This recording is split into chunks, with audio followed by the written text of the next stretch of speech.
Yeah, absolutely.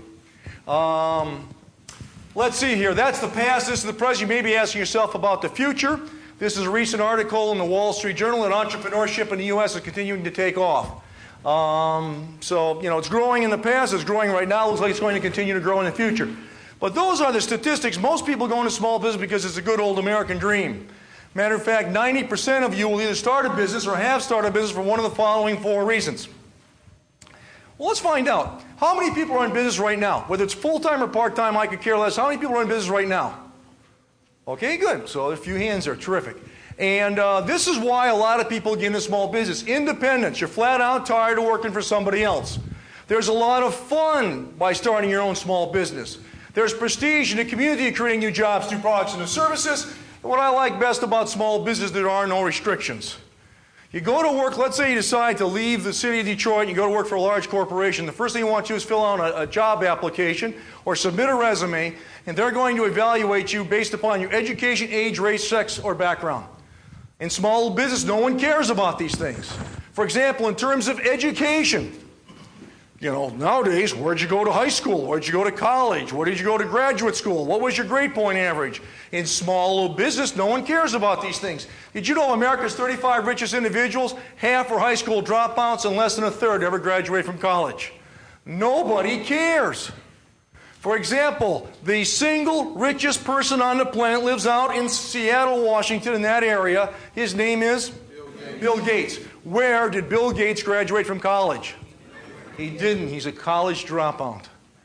Think how ashamed his parents must be. There goes our son, the college dropout, yes. Nobody cares in small business. This is not a dramatic pull. Salary back up to where it was before he quit his job. Well, on page 5 of the workbook, and you may want to write this down, a fellow named Howard Shenson on the West Coast did a recent study of people just like this gentleman here. And what he discovers is that 1.5 months after leaving their job, they were making 65% of what they made before they quit their job. Within 3 months, they were at the break-even point, and after 7 months, not only were these people having fun, not only were they able to hold on to more of their profits by using the small business tax shelter, but they're also able to make 50% more than what they made before they quit their job. And it makes sense if you think about it, because no one's going to pay you what you're worth. You've got to get out there. And like I say, you can make 50% more. Well, let's have people at Wayne State University, a lot of times, we have surprise college quizzes. Us professors have surprise college quizzes, and I'm no exception. We're going to have the first of many surprise college quizzes tonight.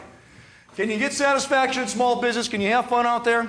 Yes. Absolutely. Can you make money in small business? Yes. Absolutely. Can you lose your shirt or blouse in small business? Yes. Absolutely. Don't let anybody kid you. Small business is also America's nightmare.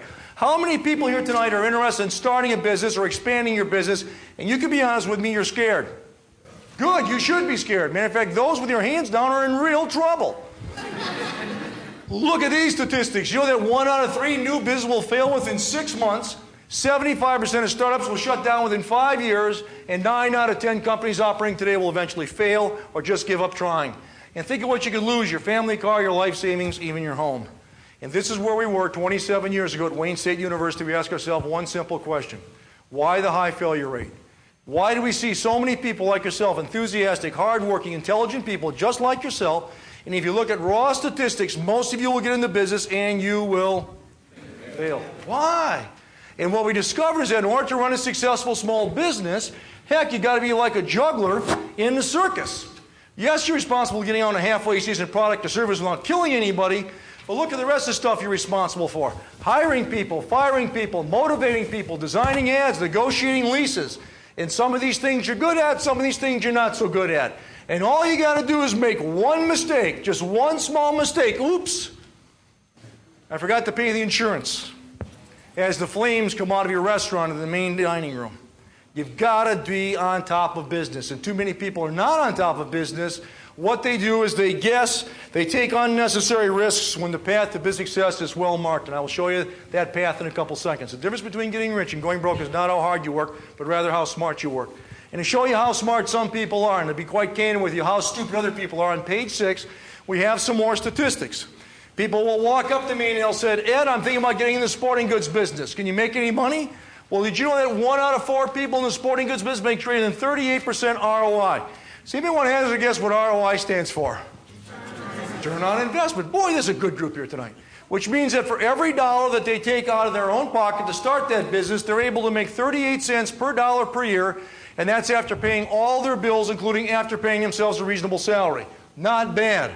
However, 1 out of 4 don't even make 7%.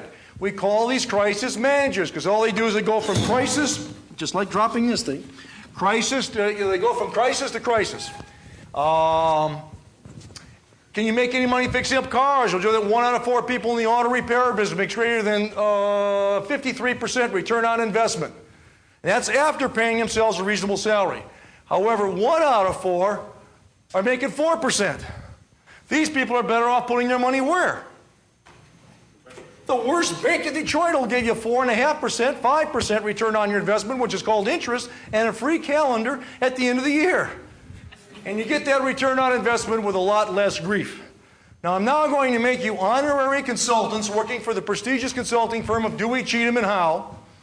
And tomorrow morning, one of your clients comes in there and he wants to start a small business. He wants to open an automotive repair shop.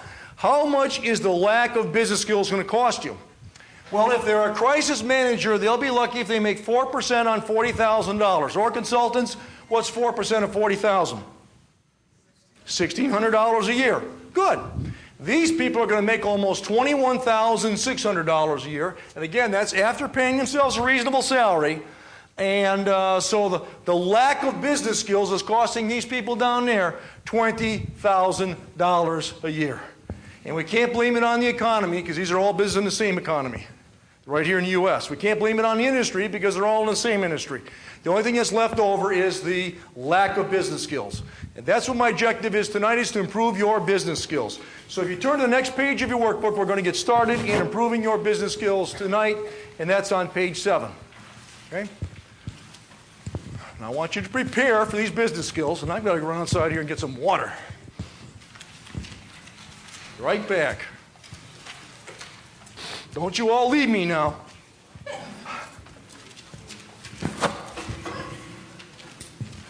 Thank you. Now, for many of you this evening, I'm going to rain on your parade. For many of you, I'm going to throw a wet blanket on your dreams, because tonight I'm going to talk about the landmines, the mistakes that people make in starting a small business. Then in a few minutes, we'll talk about the problems in running a small business.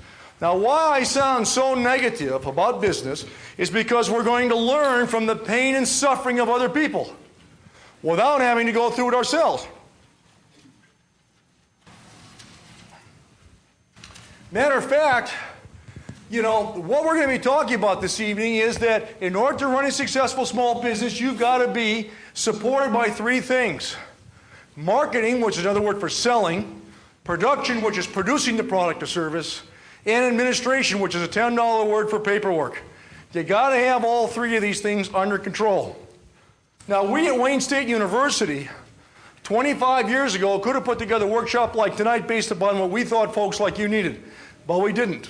We could have put together a workshop like based upon what you thought you needed, but we didn't.